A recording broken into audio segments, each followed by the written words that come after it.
மக்களால் அகற்றப்பட்டவங்களுக்கு ஒன்னே ஒன்று சொல்லிக்கிறோம், தப்பே செய்ய மாட்டோம், ஊழலே செய்ய மாட்டோம், நேர்மையா தான் இருப்போம், நியாயமா தான் இருப்போம் அப்படின்னு சொல்றவங்களால மட்டும்தான் கூட்டணி ஆட்சி அமைக்க முன்வரும். ஆட்சியிலையும் பங்கு, அதிகாரத்திலையும் பங்கு கொடுக்க முன்வரும். ஊழல்லையே ஊறி போனவங்களால இந்த கூட்டணி ஆட்சியோ ஆட்சியிலையும் பங்கு அதிகாரத்திலையும் பங்கு கொடுக்க முன்வராது. மெஜாரிட்டி இருந்தாலும் தரமாட்டாங்க, மெஜாரிட்டி இல்லைனாலும் தரமாட்டாங்க. கேட்டா ரெடிமேடா ஒரு பதில் ஒண்ணு வச்சிருப்பாங்க, கூட்டணி ஆட்சியை மக்கள் விரும்ப மாட்டாங்கன்னு. அதே மக்கள் தான் இப்ப அவங்கள பார்த்து சிரிக்கிறாங்க. நான் பதவியேற்ற அன்னைக்கு கொஞ்சம் டைம் அவகாசம் கேட்டேன். எதுக்கு கேட்டேன்? நிதி நிலைமைலாம் கொஞ்சம் மோசமா இருக்குது, அதெல்லாம் கொஞ்சம் சரி செஞ்சுக்கிட்டு படிப்படியா கொஞ்சம் கொஞ்சமா நான் கொடுத்த வாக்குறுதிகள்லாம் செயல்படுத்துவேன், அதுக்காக கொஞ்சம் டைம் அவகாசம் கேட்டேன். நான் ஏதோ வேற எதுக்காகவோ வேற யாருக்காகவோ ஏதோ அவகாசம் கேட்ட மாதிரி. அடுத்து இங்க சபையில இல்லாதவங்களை பத்தி பேச வேண்டாம்னு நினைக்கிறேன்.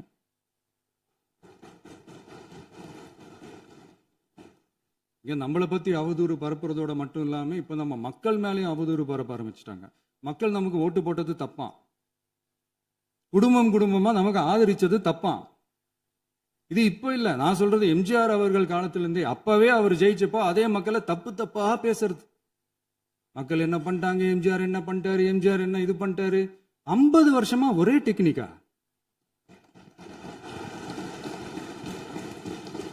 டெக்னாலஜி எல்லாம் மாறி வேற எங்கேயோ போயிட்டு இருக்கு பஸ். இதுல கொஞ்சம் டெக்னிக்காச்சும் கொஞ்சம் மாத்தினா கொஞ்சம் நல்லா இருக்கும். அதனால மக்களுக்கு யூஸ்ஃபுல்லா இருக்கிற மாதிரி இந்த ஆக்கப்பூர்வமான கருத்துக்களோ ஆக்கப்பூர்வமான யோசனைகளோ இருந்தா சொல்லுங்க, அது நாங்க டெஃபரெண்டா எடுத்துக்கிறோம். ஆனா அதை விட்டுட்டு இந்த நக்கல் நையாண்டி சம்பந்தம் இல்லாத பேச்சு இதெல்லாம் பேசிட்டு அப்புறம் முதல்வர் பதில் சொல்லல, முதல்வருக்கு பதில் சொல்ல தெரியல அப்படின்னா அப்புறம் என்ன சோஃபா மாடல் ஆட்சியா? அது என்னன்னு புரியறதுக்கே எனக்கு ரொம்ப நாள் ஆச்சு. இந்த sofa set, table chair, teapoy, furniture பிசினஸ்லாம் வேற எங்க வெளியில போய் பண்ண சொல்லுங்க. அப்படி அந்த பிசினஸ் தான் பண்ணணும்னா நிறைய பிசினஸ் பண்ற மாதிரி வெளியில போய் பண்ண சொல்லுங்க, இங்க சட்டசபைக்குள்ள வேணாம். அதனால ஆக்கப்பூர்வமான கருத்துக்கள் இருந்தா சொல்லுங்க, டெஃபினட்டா அது சரியா இருந்தா நாங்க ஏத்துக்கிறோம். எனக்கு ஒரு குட்டி கதை ஒண்ணு ஞாபகம் வருது, சொல்லாமா? ஒரு ஊர்ல ஒரு பெரியவர் வெயில் ரொம்ப ஜாஸ்தியா இருக்குன்னு சொல்லிட்டு கண்ணுக்கு மேல கை வச்சுக்கிட்டு இப்படி சுத்தி முத்தி தேடிக்கிட்டு இருந்தாராம். அப்ப கூட இருந்த ஒரு சின்ன பையன் என்ன தேடுறீங்க அப்படின்னு கேட்டானா. அதுக்கு அந்த பெரியவர் சொன்னாரா, அது ஒண்ணு இல்ல தம்பி, உங்க அப்பா இங்கதான் இருப்பாருன்னு சொன்னாங்க, அதான் தேடிக்கிட்டு இருக்கேன், எங்க உங்க அப்பாவையா காணோம்?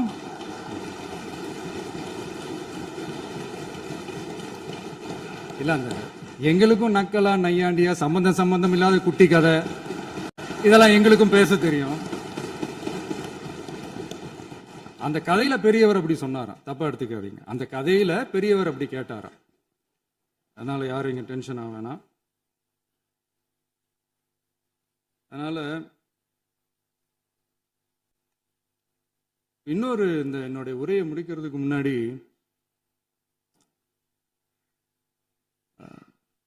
போயிட்டாங்க, பேசலாமா?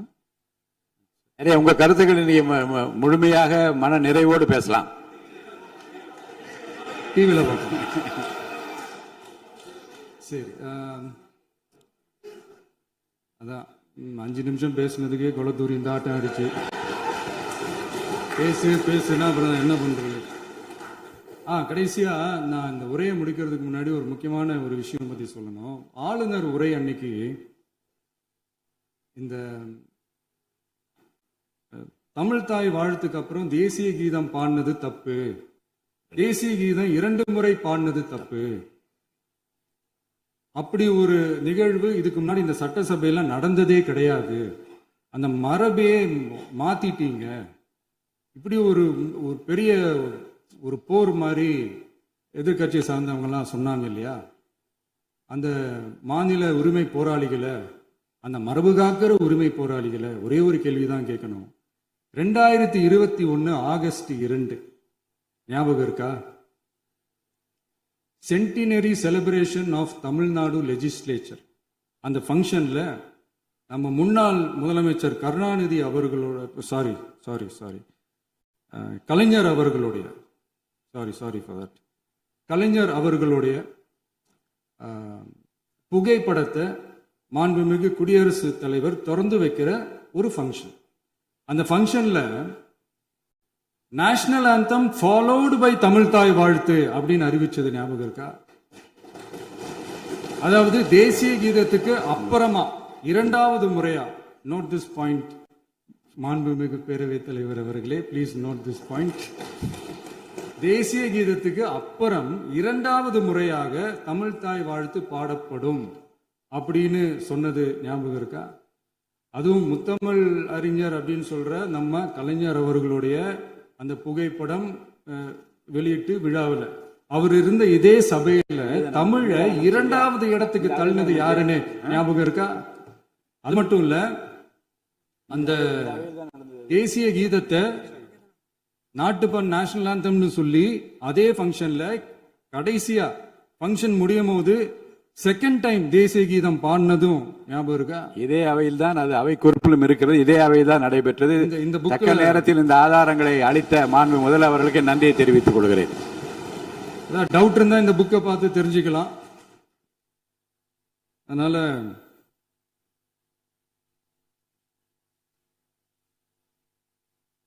இதெல்லாம் கேட்டா என்ன சொல்லுவாங்கன்னா, அது ஜனாதிபதி கலந்துகிட்ட ஃபங்க்ஷன், அதெல்லாம் அப்படிதான், அதெல்லாம் கண்டுக்க கூடாது அப்படின்னு சொல்லுவாங்க. இதே மாதிரிதான் பேசுறது ஒண்ணு, செய்யறது ஒண்ணு, செய்யறது ஒண்ணு, பேசுறது ஒண்ணு. இதெல்லாம் மக்கள் பார்த்துக்கிட்டு இருக்காங்க.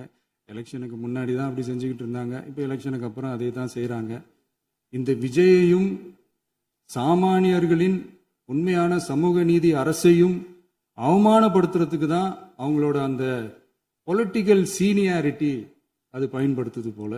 சரி, செய்யட்டும் செய்யட்டும், நல்லா செய்யட்டும். இப்போ ஆனாலும் நம்மளுடைய மாநில உரிமை, மொழி உரிமை, உத்தம உத்தரர் போல வேஷம் போடுற எதிர்கட்சிக்கு ஒன்றை மட்டும் ஆணித்தரமாக சொல்றோம். உங்களை மாதிரி தமிழ்னு சொல்லிக்கிட்டு, மொழி, பண்பாடு, கலாச்சாரம்னு சொல்லிக்கிட்டு ரெட்டை வேஷம் போடுறவங்க நாங்க கிடையாது.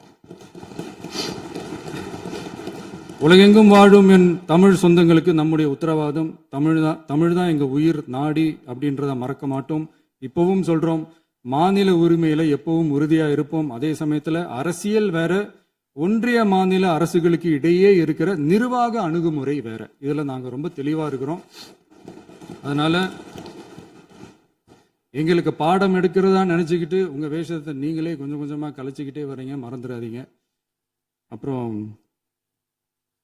நேத்து எதிர்கட்சி தலைவர், மாண்புமிகு எதிர்கட்சி தலைவர் பேசும்போது நிறைய பேசினாங்க. அதுல ஒண்ணு மட்டும், அரசு சொல்றதா நினைச்சுக்கிட்டு நம்மளை இன்டைரக்டா ஈவில் அப்படின்ற அந்த வார்த்தையை யூஸ் பண்ணாங்க. எனக்கு ஒன்னே ஒண்ணுதான் சொல்லணும்னு தோணுது. ஈவில்ஸ்னு டெவில்ஸ் பேசக்கூடாது.